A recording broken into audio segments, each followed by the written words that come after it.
Hey, fellow traveler. Welcome to the Third Eye Awakening podcast, a show where we talk all about spiritual and psychic awakening, magic, the shift from 3D to 5D, star seeds, ascension, multiple timelines, multiple dimensions, the universe, the multiverse, the Akashic records, all the good things. I am your host, Amy Belair, and I'm so glad to have you here with me today. Okay, let's do this. Hi everyone, welcome back for another episode of Third Eye Awakening. I am so freaking excited. I have with me today Crystopher, the astro medium, and we're going to have an amazing conversation. I have been looking forward to this so much. I came to Crystopher through Brandon Thomas's podcast, Expanding Reality. Shout out, Brandon. You're the best. I literally love you. And Crystopher has 2 episodes there. If you haven't heard them yet, I highly recommend that you go and listen to them because they were so good. I think it was the first one I was listening to, and Crystopher was talking about beings phasing in and out of like the frequency that we're in rather than like space travel as we've conceived of it previously. And I was like, I need to talk to this person. We are on the same page. So here he is. Crystopher is a medium, a psychic astrologer, an ascension and awakening facilitator, and a spiritual teacher who has a passion for healing and assisting others in connecting to spirit. He helps empaths, lightworkers, and starseeds navigate and master their ascension and awakening process. And I feel like he does such a great job at explaining and sort of like teasing apart the nuances behind certain concepts within spiritual awakening. And I'm so excited to have this conversation. So, Crystopher, thank you so much for being here and sharing your time and your wisdom and your perspective with us. It's great to have you here. Welcome. Thank you so much for having me on your show. I feel very honored because you're a powerful being in and of yourself, and we've definitely shared a lot of moments together. You've had time with me where you've gotten to not only hear what I had to say in a podcast, but you've had one-on-one time with me, and we've shared our own gifts with each other. So I feel really grateful to be here. For those of you who don't know me, I'm from Atlanta, Georgia, or I'm based in Atlanta, Georgia. I am a psychic medium, intuitive astrologer. Like she said, my passion, I love astrology, but my passion really is to help people go through what they're going through at that time. I am a light worker, but I'm also a shadow worker as well. So I help people go into their shadow, work through things, accept those things, because there's nothing that scares me in there. I've seen it all, and help them bring that energy back to light. And I'm a spiritual teacher as well, and I teach here privately and also through a metaphysical center called Eclipse over Roswell here in Atlanta, Georgia. Awesome. So I love, first of all, I just want to acknowledge that you're a shadow worker as well. And before we pressed record, we were sort of talking about some of that stuff. And I love that you acknowledge that being a light worker and being a shadow worker, that it's all one and the same thing, and there's nothing that we need to be afraid of within our own shadow, and that it's a beautiful part of the human process. And we were talking before, I feel like it's a good thing to share with everybody about our perception of spiritual bypassing. So yeah, I'm just going to toss it over to you. Well, spiritual bypassing, for those who don't understand what that means, is like a part of the spiritual awakening process is that you start to spiritually bypass. You start to learn all this really amazing, juicy information. You start to learn the laws of the universe. You start to expand your reality, expand your consciousness, and you start to see things from a higher perspective. You also want other people to see things from that new perspective that you have too. You want to help them. There's something intrinsic there about being human and wanting them to see that. But also you start to use spirituality as a means of bypassing or overlooking all the trauma, pain, and densities that still exist down here in the third dimension and within your life.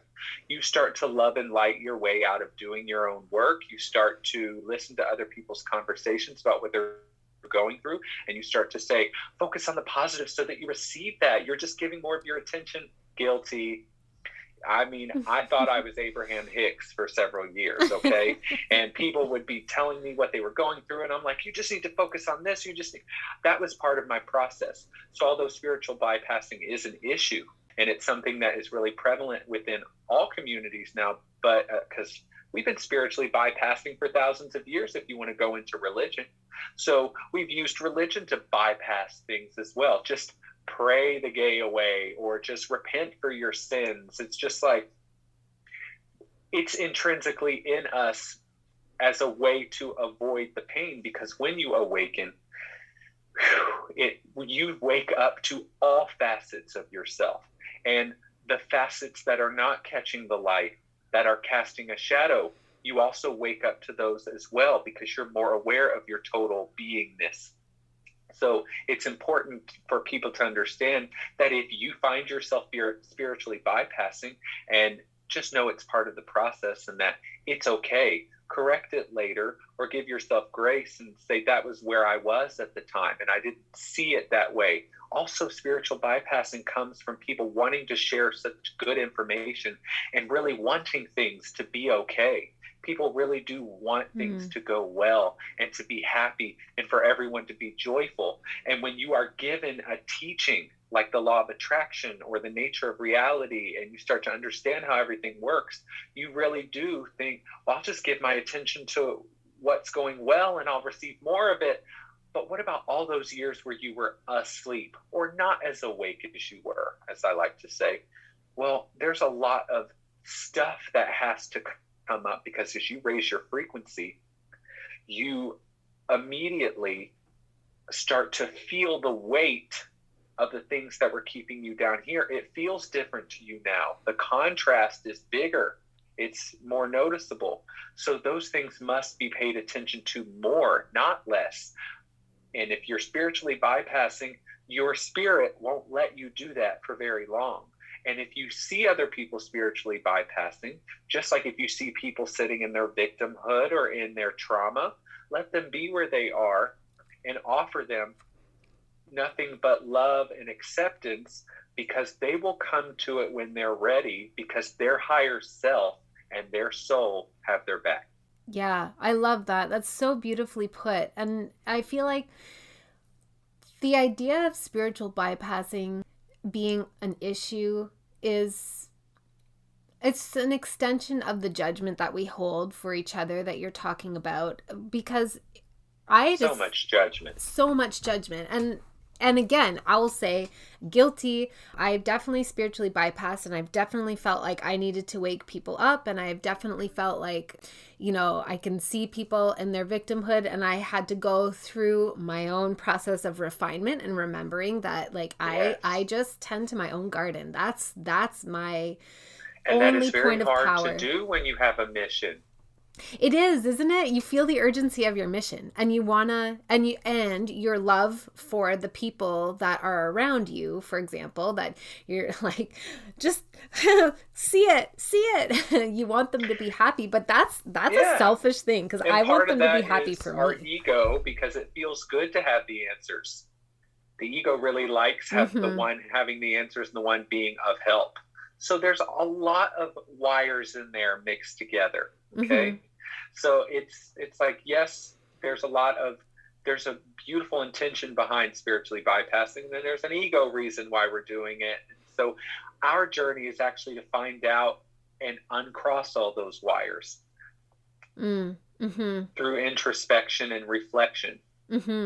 And I agree so much that people get there when we get there when we're ready. We get there when we're ready. And there's got to be trust and faith about that. And I'm very not a faith-oriented person. I'm science. I want to be proven to, I'm the guy asking spirit for more. I'm like, all right, you all are gonna have to do way better than those 3 synchronicities you just showed me earlier. Okay, we're gonna have to be better than that. You're like, come on, spirit. I don't want any of these repeating number sequences. You got to give it to me. Pictures of hummingbirds. I need an actual hummingbird pronto. And a lot of times that will happen. You just got to ask for it. But even then, is it good enough? Is it? Don't ask me, because sometimes it is not. Sometimes you're just where you are. Yeah. And there's got to be an acceptance about that. Yeah, it's true. Like to give ourselves love and grace in our human experience, because it's a beautiful thing. To be a human is intense, and it's painful, and it gets so dark here. But it's also not the only truth. It's not the only That's right. place we exist. And so it has its own novelty, even the darkness. It's all beautiful to be human, to be fallible, and to forget who we are. That's the perspective that you have, and it is valid, and I agree with you. And you and I know firsthand that other people see that differently, and we need to be rescued from the dark. And the darkness needs to be exposed, and a lot of it is being exposed. That's what the astrology did of 2020. That's what it was designed to do, and it did it. So we're right on schedule. Yeah. Oh, I have so many things I want to talk to you about. Okay, so talk to me. So I would love to hear what you know about the astrology upcoming and some of the key points you see for us in the collective, and sort of what energies we're approaching. Okay, so we're approaching a very spiritual year. 2022 will be very spiritual. 2020 was out with the old. 2021 is in with the new. And 2021 is the year of Aquarius. So we had a superstellium in Aquarius, 2 full moons in Aquarius, a Mercury retrograde full in Aquarius. We have the main energy signature of 2021 is Saturn making a square or a 90-degree angle to Uranus. And both of them are traditionally and in modern times the ruler of Aquarius. So this is a very Aquarian year, where last year it was all about Capricorn. Mm-hmm. And so 2021 is about Pisces and Neptune energies. I mean, there's other energies that play, but Jupiter will be in Pisces, which is incredible. Wow. And Jupiter went into Pisces this year for a couple months before he went retrograde. He went back into Aquarius to finish the work that he started with Saturn on the winter equinox of 2020. But when Jupiter finally goes into Pisces, that's where he'll spend most of his time in 2022. And Jupiter does amazing in Pisces. He is the traditional ruler of Pisces before we discovered Neptune. And Neptune, the ruler of Pisces, will be making a beautiful sextile to Pluto for the next couple of years.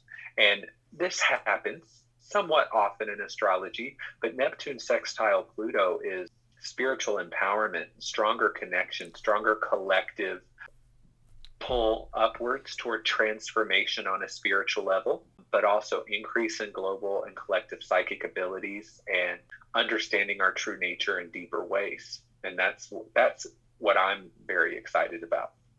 I'm so excited about that as well. And it mirrors sort of a message I got through the Akashic Records a little while ago that I shared here on the podcast about how the ascension is inevitable.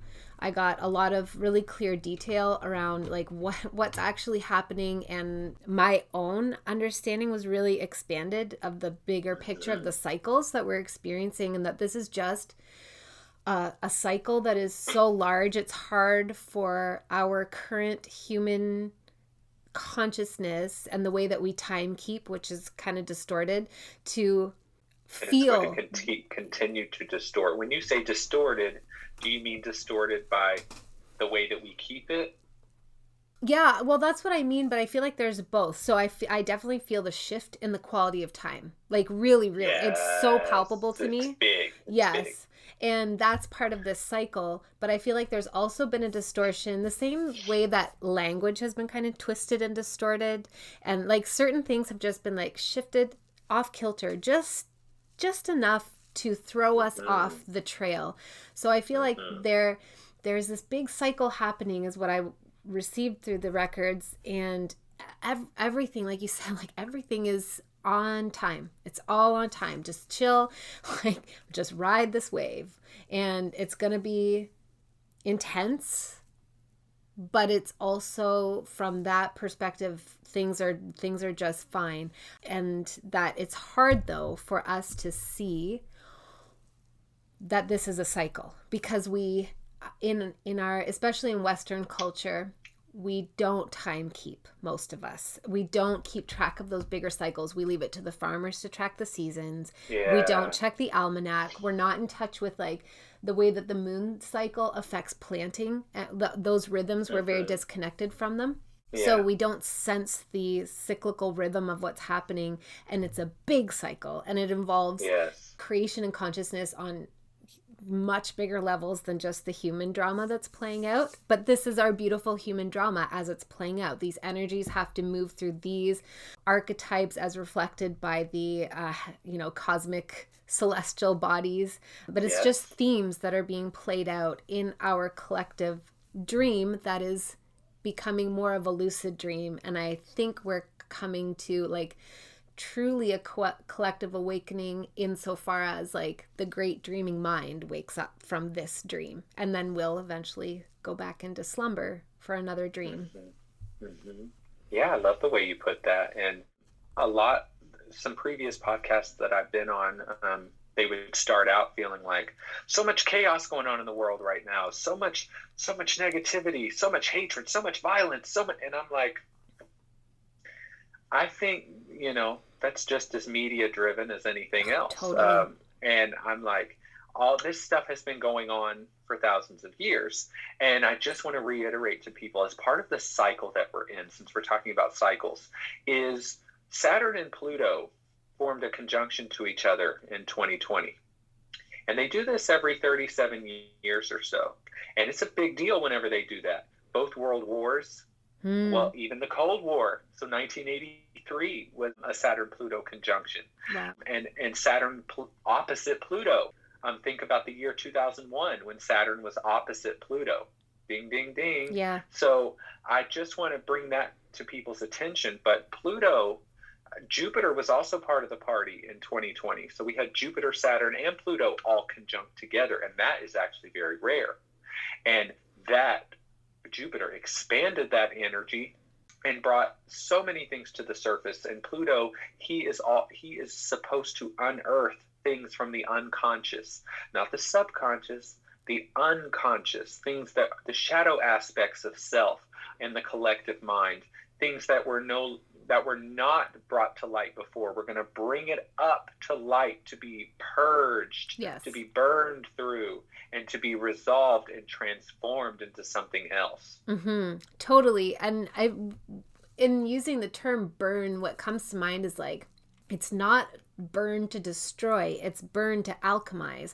It's sort of like in glass blowing, for example, like there's this, this kiln full of molten glass, but really the glass is sand. And it undergoes this incredibly high temperature, and it changes form, and then it's worked with, and then it turns into a beautiful glass piece, right? It's like the thing is never disappearing. The things that exist in our shadow that we're seeing play out in chaotic ways and intense ways, they're not disappearing. They just are being refined almost. They're being brought to the surface so we can experience them and refine them and decide what do we actually want to do? Yeah. What do we want to do with this? How do we want to shape it? Exactly. Yeah. That's what Pluto's job is. He incinerates and he rules Scorpio. And Scorpio is the energy of the phoenix. So death and rebirth, and it's an alchemical process. And that's what the ascension process is. But alchemy is not turning something into gold. Alchemy is taking something apart, disintegrating it, taking all of its different parts that it has now become, shattering it, taking those separate parts, cleaning them and purifying them, and then putting them back together again. And because you refined each molecule before you put it back, and now it's something completely new. It's a higher, more refined frequency version. You could say that gold is of a higher frequency or a more refined density than iron. It's still the same source material, just taken and turned into something else. Yes. Oh, that's so good. So good.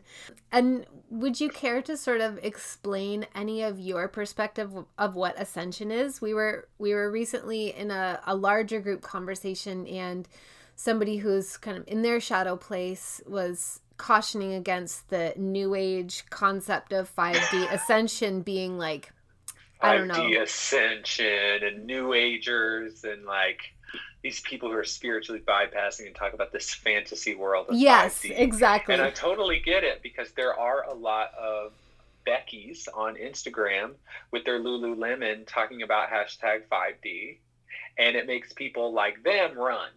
Okay. And I'm just like, hold on. Maybe they're not coming up with these concepts. Maybe they're just resonating with these concepts, just like the rest of us. But it has become somewhat of a fad. And there are a lot of people on that podcast we were on and in the world, like my ex-boyfriend, for instance. He didn't like Adele. You want to know why? Why? Because everyone liked her. Right. Okay? Yeah. It doesn't matter how talented or untalented. It's the fact that everyone likes her. So I feel this intrinsic need to not like her, because so that I feel different. It's an ego thing. Mm-hmm. So everyone's talking about 5D. I'm going to push against it. Push on it, baby. It's going to push on you back. And here's the thing about ascension. It sounds really like the rapture, and that's what I need to get out of people's mind. There's no floating up into the sky and being rejoined with God. You are actually taking your body with you. Here's what's happening. Not the planet, but our entire solar system, our planet's revolving around the sun. But that solar system, this little clockwork organism, is also rotating around a galactic center. So the galaxy, as it rotates, our solar system has now entered, and they knew it would thousands of years ago. That's what the Mayan calendar was all about. It wasn't a prediction, it was a calculation, that at this time in our linear time, especially after the winter equinox of 2012, there would be kind of this tick, tick, tick, bam, and all of a sudden this domino effect would happen. And this coincides with not just an increase in our consciousness. Well, what's making that happen? The solar system is moving through a highly charged particle environment of the galaxy. And these highly charged particles are of a different frequency. You could say a higher frequency, and it's causing our sun to change.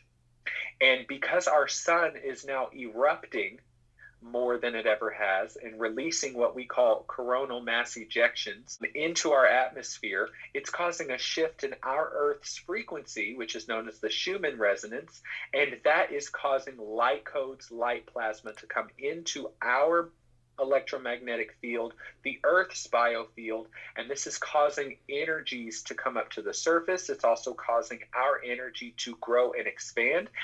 You will feel physical sensations of just the impact of these energies, but a lot of what you're feeling are because here's what people need to understand.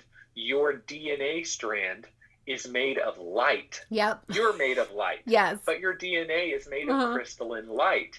And so as you transition from carbon-based matter to crystalline light, there's going to be a process of letting go of certain densities. And it's not because that trauma is bad or because your ancestors were bad and dumb and didn't know anything. That was the frequency in which they're in. Evolution is all about a shift in frequency, and based on our calculations and based on the Vedic texts, the Mayan calendar, the Bible, if you want to go there, we're moving up in frequency. We're not moving downward in frequency range. We're pulling in higher energies, and the sun is even a part of this. This whole new age idea of ascension, it's kind of like just pay attention to what's going on with the sun and the Schumann resonance, and you're going to notice that something is happening.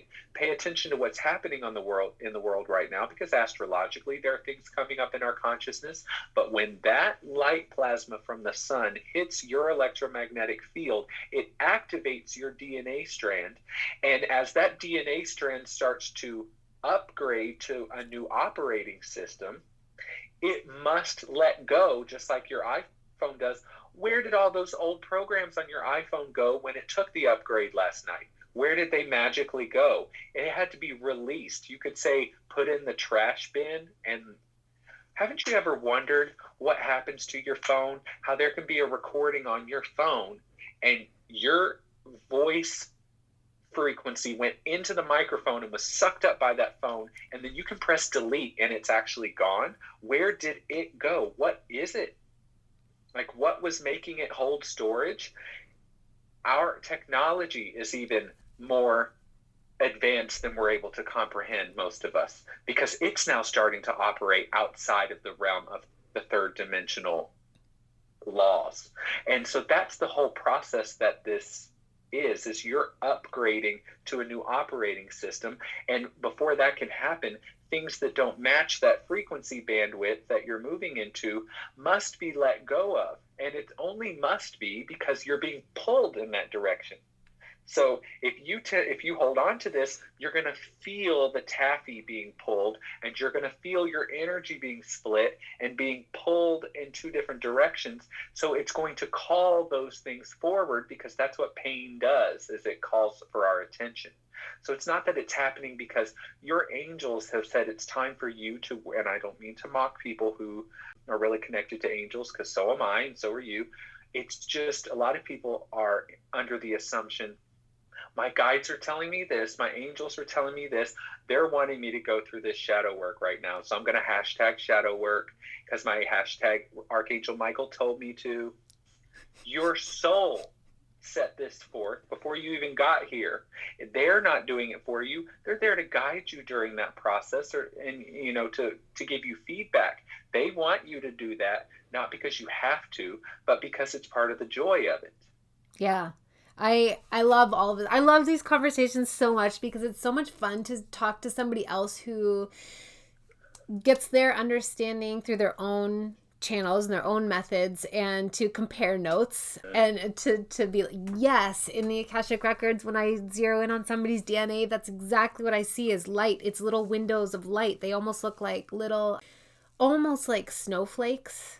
They're just these little crystals of light, and that's what we are. We're literally light beings, and I feel the tangible difference in the quality of the sunlight. And I've spoken to others who feel the same way. It feels different. It activates me differently. So all of this is happening, and as you're talking, I was thinking about the people who naysay it because the Becky's on Instagram or YouTube or whatever, right? And it's true, because I was the same way with Harry Potter. My sister had to literally read it out loud to me. She chose to start with The Goblet of Fire because I wouldn't read it, because everybody loved Harry Potter. I wouldn't do it. And I fucking love Harry Potter now. I love it. I love it so much. So it's such a human thing, right?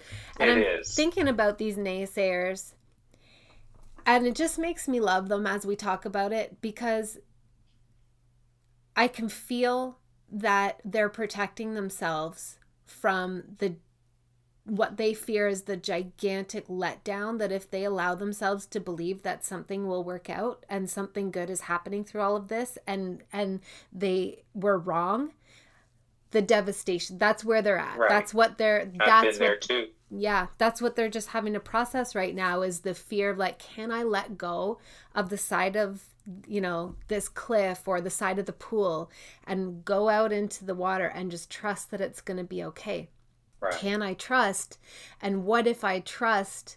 And I hear all these people talking about these beautiful concepts of this ascension, which really is not that out there when you break it down eloquently as you just did. But they are hung up on this feeling of like, what if it's actually all just shit, and we're going to shit, and we're going to die in a shit fire? And I allowed myself to believe that something good was coming of this. And if you, I think probably all of us, everybody listening has people in their lives, if not being those people right now, who are in that space, and let's just love them. I've been in that space. Yeah. My God, I have been that guy. I've been vegan for almost 8 years. I used to make fun of vegans. It's interesting how life, and right.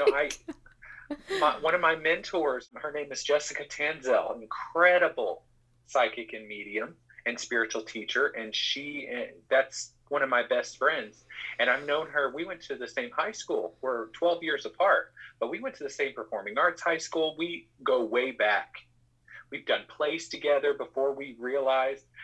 I went to her house for a cast party 10 years ago and could feel her mother's energy.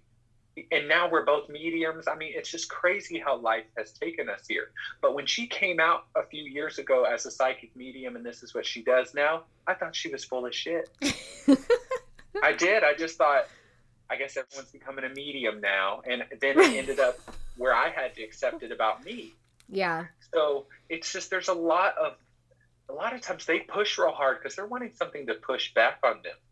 They're not aware of that. Their ego wouldn't say, yeah, admit this, especially if there's a lot of toxic masculine energy involved, a lot of mansplaining. You should see the mansplainers on my Instagram, and I love it. And I just write back to them, give them the information that they're asking for, which they think I don't have. Mm-hmm. It's just, maybe someday that will settle in there and make a difference. But it is needed, and in some ways I welcome it. Other times I don't. I'm a human. I'm like, get out of here. I know you can't tell me that my ascension process isn't real. You can't tell me I'm making this up anymore. I went down that path. You think when I went through Kundalini awakening that I went to an ashram? I went to the hospital. I went to doctors. I went to an ophthalmologist. I went to a therapist. I went and had gene site testing because I was ready to get on medication. I was not. The next tab over from WebMD, it was ascension symptoms and third eye opening symptoms. I definitely knew something else was happening, but I also knew I don't deserve that. I don't deserve to have third eye awakening. I don't deserve to have Kundalini awakening. Why do I get to be waking up right now and other people actually have a panic disorder? Why do I have head pressure from chakra openings, but that person has a migraine disorder or has to deal with chronic migraines and it's not spiritual? You see what I mean? I went down so many paths like that, and so many people interjecting things and telling me things, and me just being so skeptical of it. And I mean, even like plant medicine and things like that, which I do now, being so skeptical and going in thinking they just wanted my money. And I can be very much like those guys or people. So, but I also just now, I see things with my eyes. I hear things with my ears. I'm so much more open. I do readings all the time. So I'm sitting in front of people saying things and getting validated constantly. So those kind of people, my level of experience is so much stronger than their counter argument that they couldn't. It's like a tsunami and they're like a little wave pool. Right. Yeah, absolutely. And it's just like allowing them to be where they are without indulging it, right? So it's like you get to have your boundary and be like, I don't need to explain any of this to you, but also I also don't need to get like insulted and inflamed by your being in your skepticism, because absolutely I've been there. I recognize it. I recognize that I've been you, but there is no amount of that skepticism. The only reason the skepticism would have bothered me at one point is because I was skeptical of myself. Yeah. I was also not 100% in it. You can't tell me that what I'm seeing with my eyes isn't there, because that's how real it has gotten. Yeah. And that's how, like when people get on my posts and they write, these mansplainers get on there and they talk about, these ascension posts bullshit. Everybody gets headaches. Everybody gets chest pain. Everybody gets lower back stuff. You could just be typing stuff. And you know what? I could be. And I would have probably thought the exact same thing. Like someone's just sitting there in the morning going, I'm just going to write a bunch of things, and just people are going to resonate because someone's probably feeling it somewhere. So the odds are, no, that's not how it works for me. And I know that. And like, I can literally sit down to write about what I'm feeling that morning, and more stuff will happen. I'll all of a sudden start getting ringing in my ears, or my throat will start swirling. And so I'll just write it. Yeah. No, it isn't an angel telling me to do it. I don't need an angel to tell me those things, because I'm so psychically open that my mechanism is tuned to what's happening. So it's not otherworldly. It's just tuning to a collective field, because I'm an empath, and I'm not saying everyone can do it, but I'm just saying it's what I do. And when they counteract that, it's just kind of like, there's no way in hell I can convince you of this. Well, And that's not even exactly. what you want. You just want to prove something, and you just want to make sure that anyone being helped by this isn't helped, because you're not helped by it, because you're not allowing it Yes. for yourself. So if they're helped by it, that pisses you off, because you don't get to be helped by that, because it's bullshit. And that would piss me off too. Yep, exactly. That's exactly what's happening. I'd love to hear about your journey with plant medicine and how it has impacted you in your, because you went through your awakening prior to. So because I talk to a lot of people on my podcast, some people share that they experienced their awakening following the use of plant medicines or psychedelics, and some people arrive at it after, and you arrived at it after, right? Like your Kundalini awakening happened not as a result of a plant medicine journey. I can't say that 100%, because I had done mushrooms 3 times before my Kundalini awakening. So I can't say, but I have asked several psychics, mediums, and felt my own intuition about it. There are millions of people who've done ayahuasca and peyote and mushrooms and have not experienced Kundalini awakening. Mm-hmm. So let's be very clear about that. I also started to feel my third eye opening before I had really even smoked weed. Okay. So I think a lot of this was in the cards. I had a medium tell me 10 years ago that when I was 27, everything would begin for me. And that's when I had Kundalini awakening, was when I was 27. And it was about 5 months after I had a very intense, like bad trip on mushrooms. And I took way too many of them. And I started to think, apart my Kundalini awakening, I actually thought that I may have messed something up in my brain from the mushrooms, and that I was now having to pay the price for it. And it gave me like PTSD or something. I went down so many different avenues. So I cannot say that 100% for sure, but I definitely don't feel like my Kundalini awakened because of mushrooms, because there would be so many people going through it if that was the case. Maybe it was just a catalyst and just tipped it right over the edge. Mm-hmm. I can't say that, but that it was just mushrooms. The kind of plant medicines that I do now include that, but much more advanced and not done in retreat style settings. See, I did mushrooms with friends for spiritual purposes. It wasn't to go to a concert. We would sit in a circle and draw things, and like I would channel and all this other stuff. This before I considered myself a medium. I would take mushrooms with my friends to channel things for them, to know things about them, and to write things down and write what I was seeing. It was a spiritual thing for me, but I did too many of them. And I highly recommend people do these plant medicines responsibly, with people who are trained to do this, and in retreat style settings, and your intention is everything. And so as you're doing them in retreat now, and you told me just before we started that you're actually facilitating ceremonies now, right? Yes. So yeah, tell me about it. Yeah, this weekend I'm having a 2-day retreat down here in Atlanta in a secret location.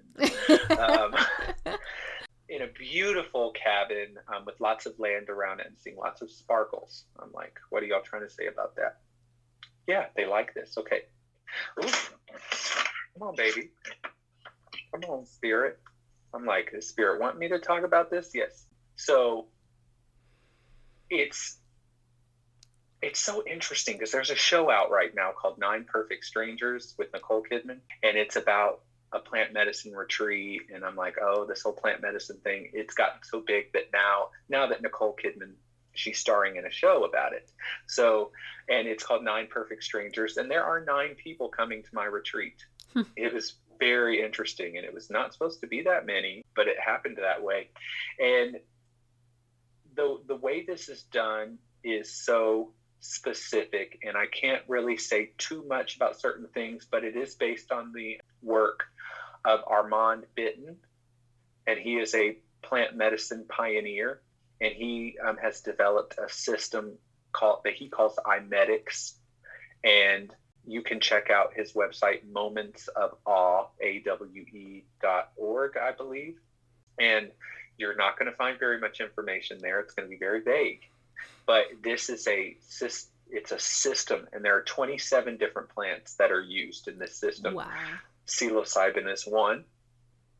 The mother, ayahuasca, is another. And it's given in increments, and everything's dosed out and encapsulated, and it is so well done. The program, the system is so well done. Kana, sassafras, mama star, boa conga, dendrobium, so many different herbs and plants that help open the heart, put you in your body, heal trauma, PTSD. So it's a whole journey you go on without having to go to the jungle. And it's very respectful because Armand is from Peru.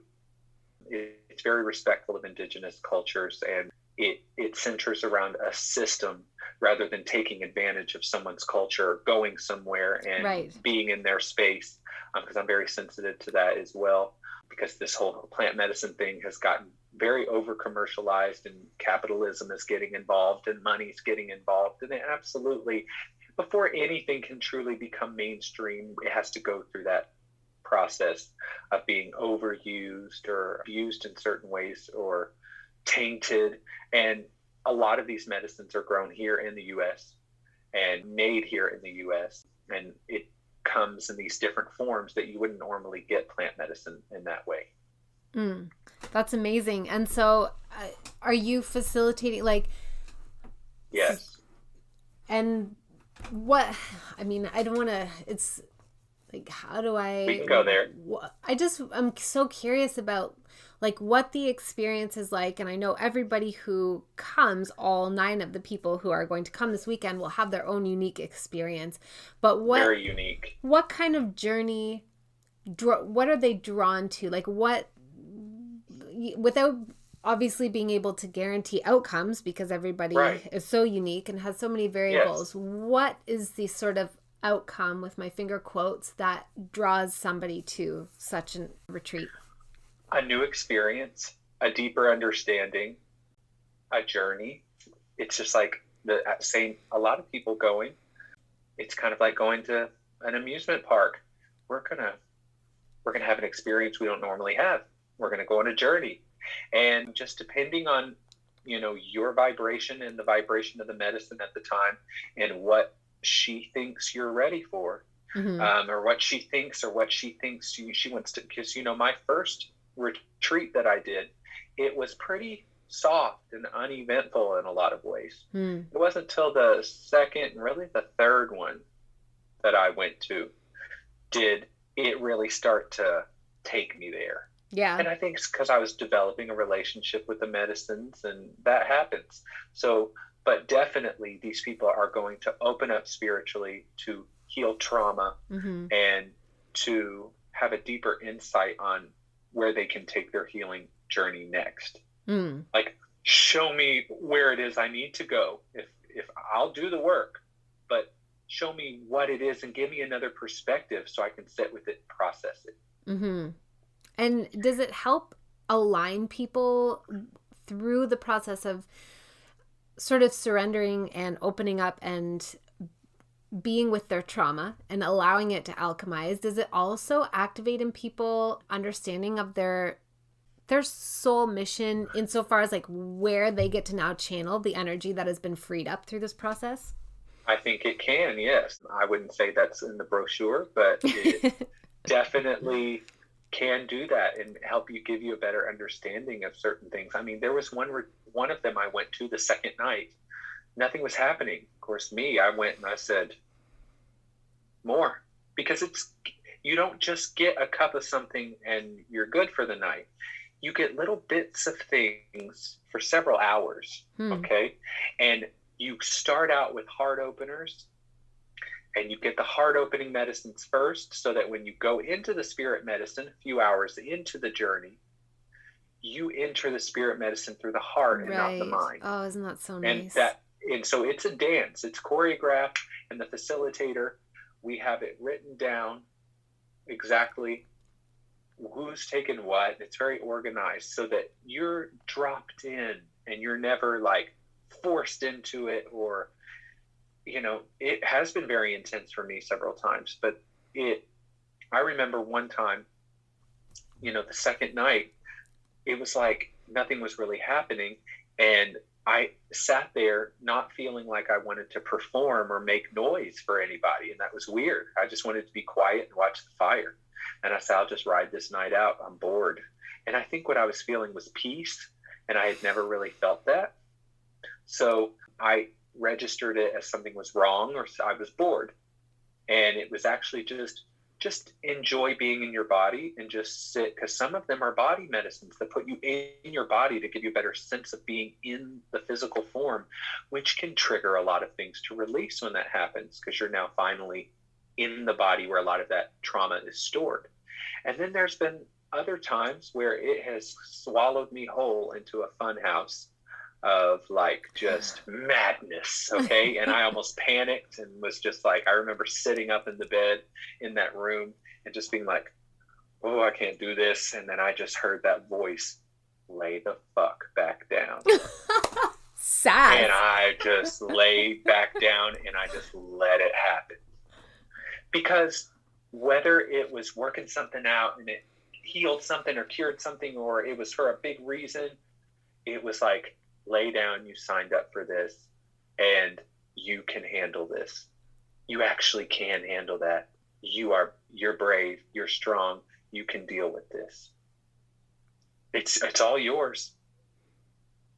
So it does also, that was the same night that it sent me out into the woods in the dark, in the complete pitch dark. And I had to trust that I just was safe because I was so scared, but it kept pushing me to go. It was just like I kept hearing this, like, go to the woods. And I was like, no, this isn't a movie. And it was like, go to the woods. And I was like, I don't want to go to the woods. Like, Crystopher, why are you doing this? Just lay down. You feel weird. Whatever you just went through was a lot. And then I got up and I went. And every time I would get more scared, it would be like this voice would come in. It was me. It was me. Mm-hmm. It would be like, you're going to get lost and nobody's going to find you. And I was just like, oh my God. And I would turn around, then it would go, you're going to turn around? This is over already? Oh no. And it was this whole like, why don't you just go? Why don't you just hear the fear and do it anyway? Oh.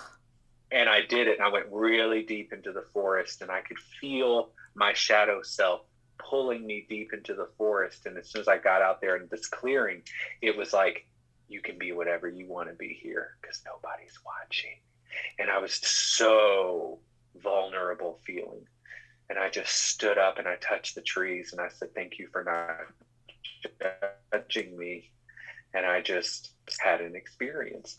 That's not going to happen that way again. This is not an experience you can expect to have. It's just every single time it's different. And so there's something exciting about that. And there's also something really beautiful about doing this in a group of other people, because you all share certain experiences and all of your walls come down and you start to realize how connected and how loving you can actually be before you even get into the spirit medicine.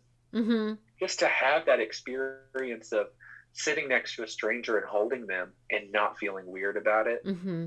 You can have that anyway, but this calls you to do that. Mm-hmm. And you're all there with that intention, right? So it helps to create that safety, like everybody's mutually. And that force field. Yes, exactly. There's a vortex that's created by that. There's something very transformational simply in the experience of witnessing and being witnessed simultaneously. It's very, very, very transformative. And especially, like you said, if people come together with the same intention and a force field is created, then it's like the witnessing exponentializes. And it's just like, I don't know, it's like, wah, wah, wah. I have seen people have blast open experiences in these events and total heart openings, and like, I've never felt love before and I'm feeling it right now. And you know, my dad would say, oh, it's because y'all are doped up on a bunch of stuff.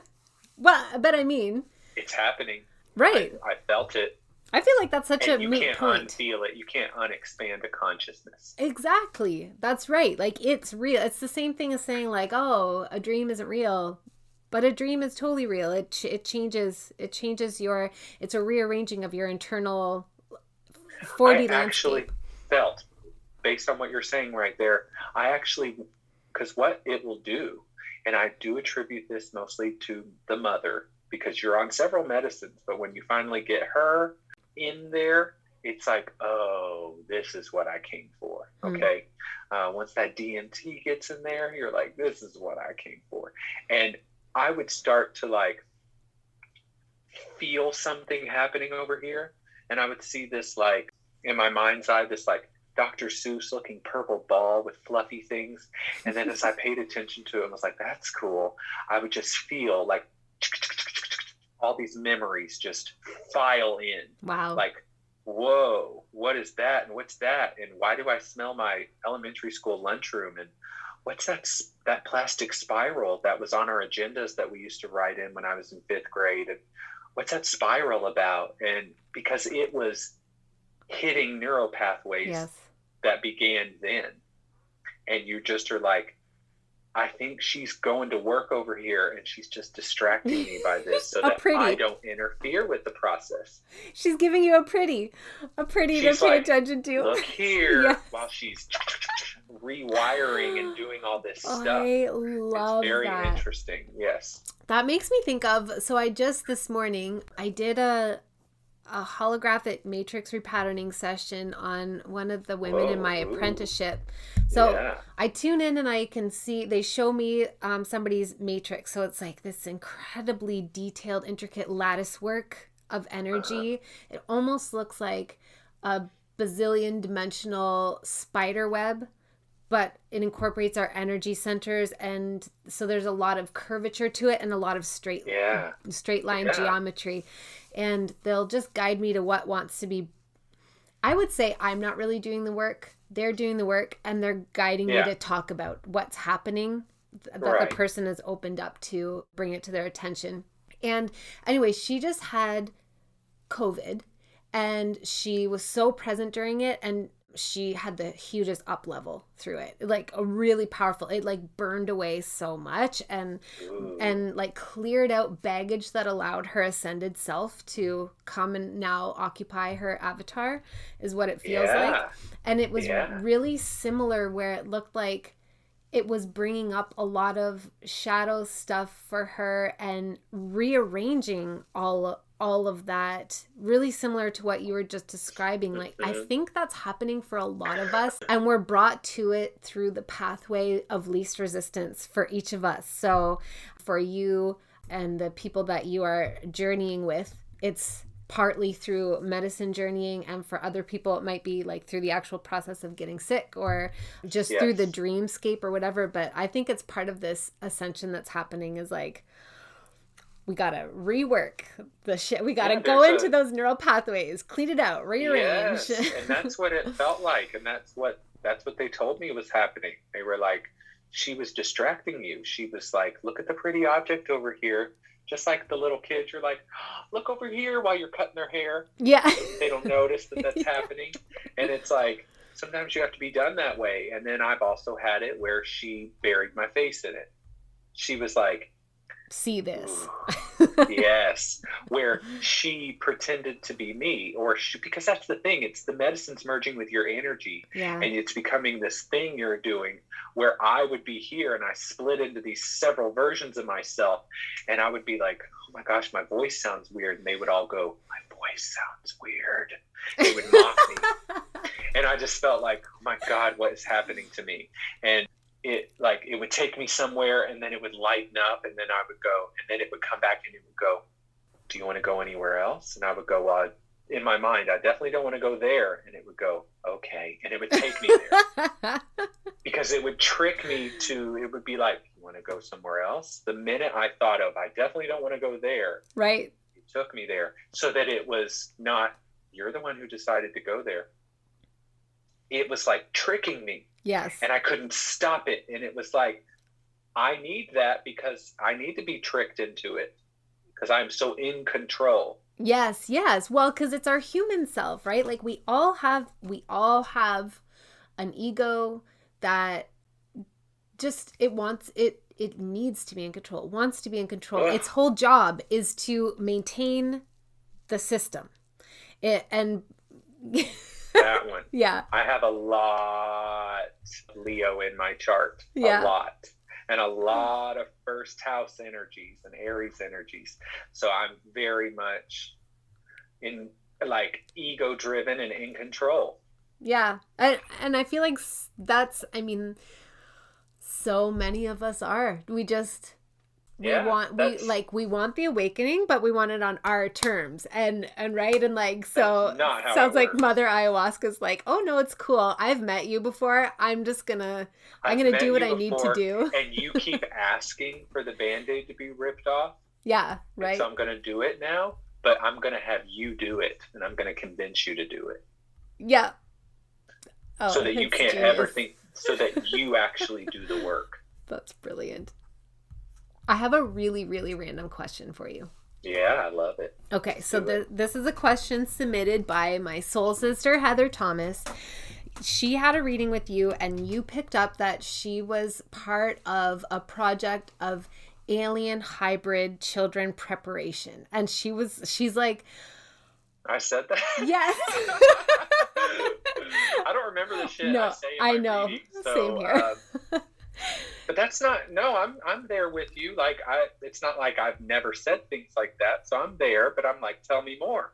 Well, she wants you to tell us more, but she was Oh, okay. so what she just Ah, wanted to know, and I was like, I have no idea. I'll have to ask Christopher when he comes on the podcast. But what if you are able to sort of, if you're able to, and if you can't, no worries, but lock on to that yes. frequency of information now, Uh-huh. what does it mean? What is it bringing up? What are these Um, hybrids? so basically, we are part of a program, and our DNA has been used to mix with, it's a very long story. And for those of you who want to know deeper, you can look up the hybrid children online, and you can also follow Bashar and his teachings, because Bashar, the being that's being channeled by Daryl Anka, is a hybrid of small gray beings and current humans. So these hybrid children are hybrids of hybrids of hybrids. And so they look like us. Their eyes are just slightly more enlarged, and their energy is a little bit different. And according to Bashar, they will be placed on Earth in the year 2027, and they will begin to hold a higher frequency on Earth, and they'll live somewhat secretly. And there are already people gathering to create facilities and safe places for them, and who are part of the program. And probably in the 2040s or 2050s, they will be introduced to the public, and we'll all know that they're here and that they exist here, and we won't want to kill them because they're children. And they do exist now, and they exist on, and I do believe this, and I believe I have some connection to this because I resonate with it so much, and I keep seeing ships in the sky. I know that I'm having a very strong, one of my missions is to help the people understand the normalness of alien or extraterrestrial contact, and that part of what I think I am here to do is raise the vibration for our own experience, but also so that I can little by little help everyone get to the point where when contact occurs, open contact, that we're at the frequency range that they can interact with us without stripping our gears, because their frequency is so much higher than ours. Mm-hmm. We couldn't exist in the same dimension as them. We couldn't exist within the same physical space with them, because their energy would swallow our energies whole, and they don't want that. That's not their intention. These are beings of a different frequency range. These aren't third dimensional beings. There are extraterrestrials that exist in the third dimension, but we're talking about beings of a higher frequency that want to interact with us in more real ways. But we've got to get there, and that's happening. They're not worried about us. They're just making sure that we're keep moving in that direction, and they're giving us information as we're asking for it. And so when I said that to her, I don't remember saying that, which is normal. So I'm giving you I don't know the reason why that would come up for her. I can't remember, like it's not stored somewhere, but that means that she probably has some type of connection with this. If not, possibly her DNA was used. Oh, definitely. I won't share because she's not here to represent herself. But I've had the joy and honor of connecting through her Akashic records multiple times, and she definitely has alien stuff going on, and she knows it. But she's just like, her human. And I don't tell everyone in my readings that. No. So, like, there's very, very few times that I can even remember bringing up extraterrestrial stuff in my readings. Usually it's someone's dead grandmother or their mom, or your moon sign is this, so, or a conglomeration of all of that. It isn't always you're a star seed and you have psychic abilities, and I tell all my patients, oh my god, all my clients this. Yeah. So that's meaningful in some way, and I would not have brought that in if it wasn't there. Yeah, that's so interesting, and it makes me think of like wondering if any of these children are, do you think that they're being born through human women now, or is that a different group? I think yes. They said yes. Mm-hmm. So there's different ways that it's happening, but yes. Mm-hmm. And I don't really, no one's getting their baby taken away. Does that make sense? Yeah, absolutely. Yes. I don't think that's not what I'm seeing. I'm seeing that it is happening within the body, but also there's a point where it's taken out of the body and allowed to continue to develop, maybe artificially or in another body. So that's how it is coming through. So, but I do believe that they are raised and brought up on ships or in other times and places. And because they're not bound by our linear space and time, they're not aging. Mm-hmm. Yeah. Yeah, because we have our own version of time as it affects us, which we were recently talking about is changing. Yes, it is. Big time. Oh, that's so cool. I'm so glad I remembered. I almost forgot to ask until the very end when we went off into the weeds about the coolness of ayahuasca repatterning your memories.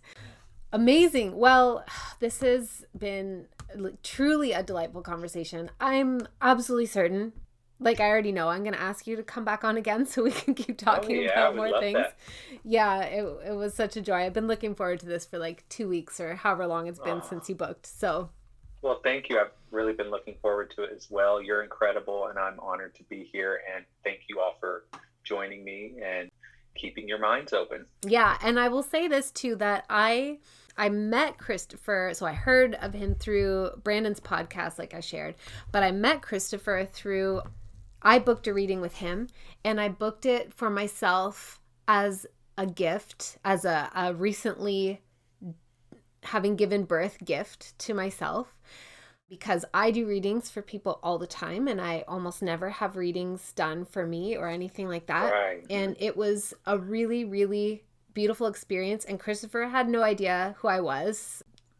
And I didn't. No, you didn't. I snuck in there. I was like, oh, I just don't want to, because I know how it is. Sometimes if you have an idea of who somebody is before they come, then you doubt yourself. Like, is that actually information I got, or is that my brain filling in the blanks? So I was like, I'm just going to come in like a regular client. And I'll just say that Crystopher gave me information that really was very, very relevant to me, and that felt like a gift, felt like a gift. Like, it really validated things for me that I already kind of knew. But even as a reader, we have our own blind spots, and we benefit from allowing ourselves to receive things from others through their gifts as well. So that's my personal plug, that I really feel that Crystopher is incredibly gifted at what he does. And thank you. Yeah, I just wanted to share that. So Thank you for your time today. Thank you for coming and sharing your perspective. And thank you, beautiful listeners, for your precious attention. I hope this contributed to you fine-tuning your frequency to be manifesting a timeline that is the most open and freeing and empowering for you. I love you very much. Thank you, as always, for joining me in this episode, joining us in this episode, and I will catch you on the next one. Bye, guys. Hello, beautiful being of shadow and light. If you loved this episode and you want more, you can join my new membership, Light Codes. This membership is the place where you will receive all the light codes that I am channeling on how to navigate the intensifying energies of this next phase of the rapid awakening and ascension of the human collective consciousness on Earth, but also all the light codes on how to step into our highest selves, to activate our soul mission, to harness our magic and power as creators, and to manifest the highest timelines for ourselves and for the collective. To find out more information about light codes and all the ways to work with me, see the link in the show notes or visit amybelair.com.